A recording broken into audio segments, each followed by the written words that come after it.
Manchester City, biggest England win this week, came 1,600 miles from Wembley.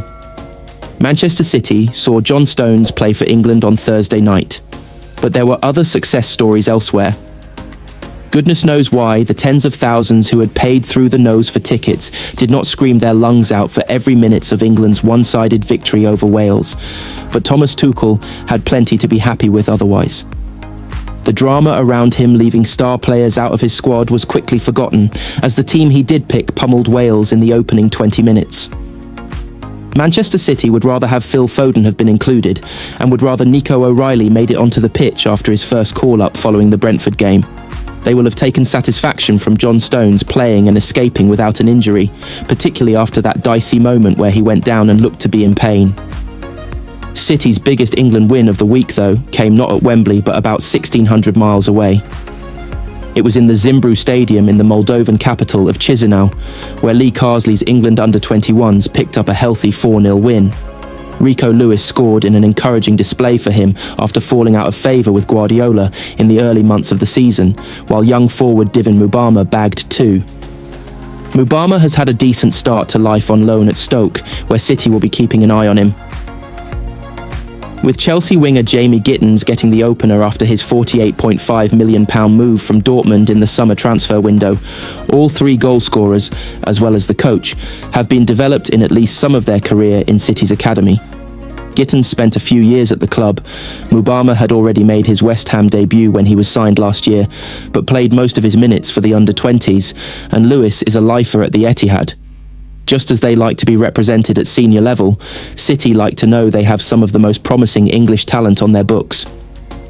Lewis has taken the path to Pep Guardiola's first team, but even if not all can follow it, bodes well for City's recruitment and their coaching to have so many links in the England youth setup.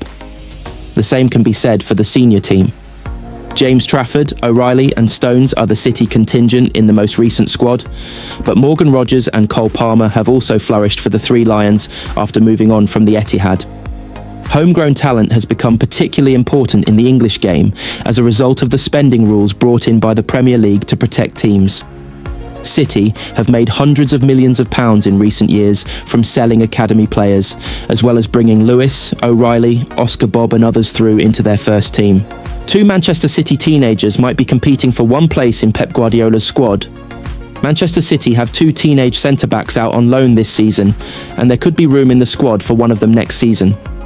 Oumar Ba and Vitor Rice arrived at Manchester City in the same window earlier this year, and although both are now playing their football away from the Etihad, they could have an eye on making Pep Guardiola's squad for next season. The 2 19-year-old centre-backs are only 3 months apart in age, and both are enjoying productive loan spells in a Big 5 league this season. They are the 2 star names of a cohort of young defenders looking to make an impression at City. Ba joined from Real Valladolid for £5.2 million after a meteoric rise, playing just 13 games for the La Liga outfit in the first half of last season before City swooped for the Sierra Leone International. He is yet to get a chance at his parent club, spending the second half of last season on loan at Lens before moving to Nice this summer. Ba also had interest from Lyon, as well as clubs in England, which shows the potential that many clubs in Europe believe he has. He played the full game in both legs of Nice's Champions League, 3rd qualifying round defeat to Benfica, and has done the same in their first 2 Europa League outings against Roma and Fenerbahce. He has also played 5 times in League One, although he has missed the last 2 domestic fixtures. Reis did get a taste of life at City after his £29.6 million move from Palmeiras. He has made 4 appearances for the club and played the full game against Wydad AC at the start of the Club World Cup in June.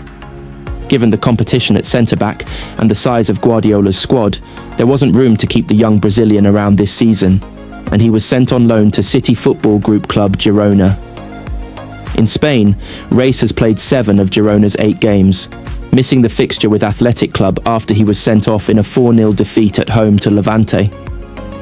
Girona have had a tough start to the season, and their 2-1 win against Valencia before the international break was their first of the campaign. Back in Manchester, Guardiola's defensive options could be changing by the end of this season. Manuel Akanji is on loan at Inter Milan, but likely to complete a permanent exit next summer, while Nathan Ake is also expected to move on, either in January or at the end of the season.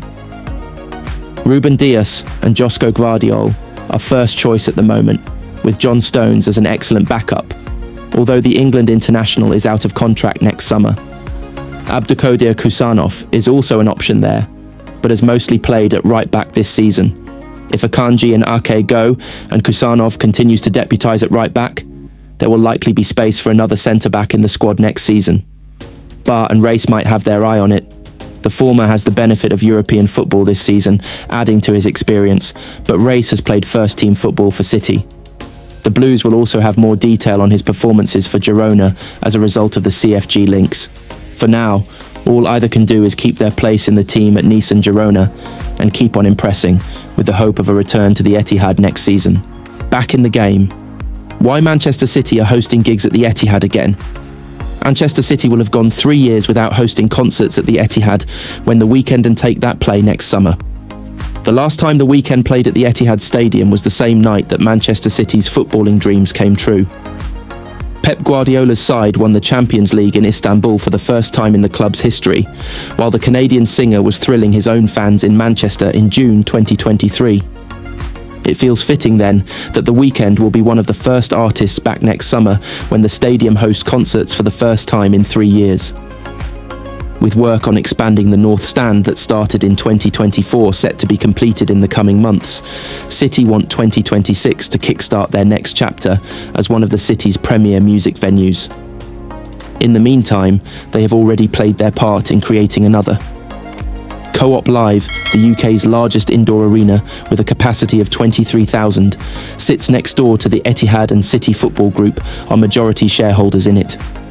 As well as welcoming famous stars from Sabrina Carpenter and Billie Eilish to Bruce Springsteen and Barry Manilow in the 18 months it has been running, the arena also hosted the 2024 MTV EMAs in November and has the Brits signed up for the next 2 years.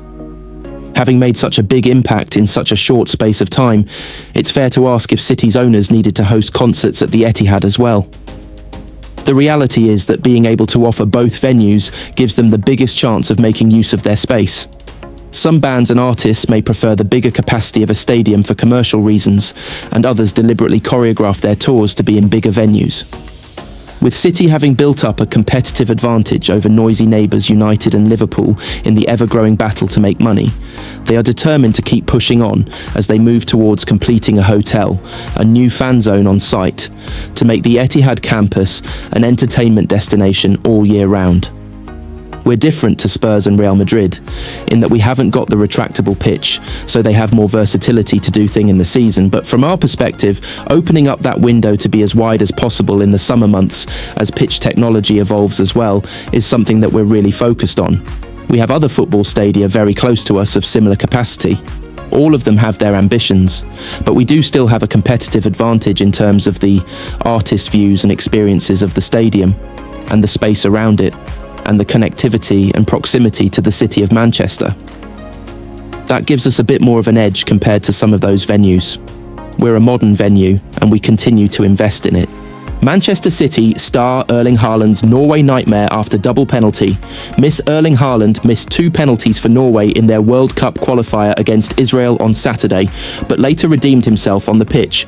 Manchester City striker Erling Haaland squandered 2 spot kicks for Norway during their World Cup qualifier against Israel on Saturday. Norway were handed a penalty in the 5th minute after a foul by striker Dan Byton. Haaland, who took responsibility from 12 yards, witnessed both his original and retaken efforts denied by keeper Daniel Peretz. Polish official Simon Marciniak demanded the first penalty be retaken after determining that Peretz had strayed from his line. For Haaland's second attempt, Peretz anticipated correctly once more and pushed the shot aside. Nevertheless, the visitors awarded the hosts their first goal in the 18th minute through Anan Kalaili, before the City striker made amends by extending Norway's advantage just before the half-hour mark. Shortly afterwards, Israel presented Norway with their third goal. Haaland then netted twice in the second period as he sought to guide Norway back to the World Cup for the first time since 1998. Qualifying for the World Cup would be like a big nation winning it, he previously said. It would be the biggest party of all. Norway control their own destiny with a perfect record of 6 wins from 6 games. Should Italy drop points against Estonia or Israel, the Scandinavians could clinch qualification with 2 matches remaining. They lead Group 1 with 18 points, whilst Italy are tied on 9 with Israel. Norway will take on Estonia and Italy during November's international window.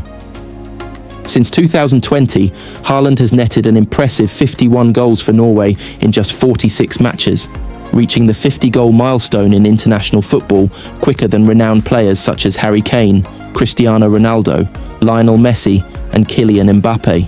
Tijani Reinders leads quiet Man City revolution under Pep Guardiola. Manchester City manager Pep Guardiola has changed some of the players he uses most at the club this season after a busy transfer window. If you had to guess which player had featured the most for Manchester City this season, you might struggle without a headline giving it away.